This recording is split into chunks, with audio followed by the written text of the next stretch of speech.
এটা দেখার জন্যে। সকালবেলার এই স্নিগ্ধ বাতাস আর এই জলরাশি মনটা একেবারে শান্ত করে দিল। একটানা অনেক দিন পর্যন্ত হয়তো তাকিয়ে থাকতে পারবো সাগরের দিকে, এমনটাই বারবার মনে হচ্ছিল। খুব কাছে এসে একবার পা ভিজিয়ে নিলাম সাগরের জলে।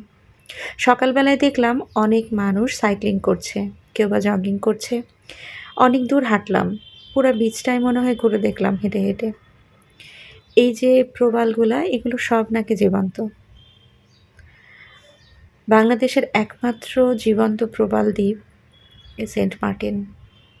এখানে আসাটা আমাদের জন্য একটা সারপ্রাইজের মতো।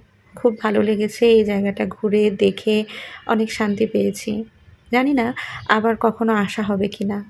আমাদের সেন্ট মার্টিন যাত্রা এবারের মতন সমাপ্ত করে আমরা বিকাল ৪টার দিকে আবার জাহাজে উঠে গেলাম।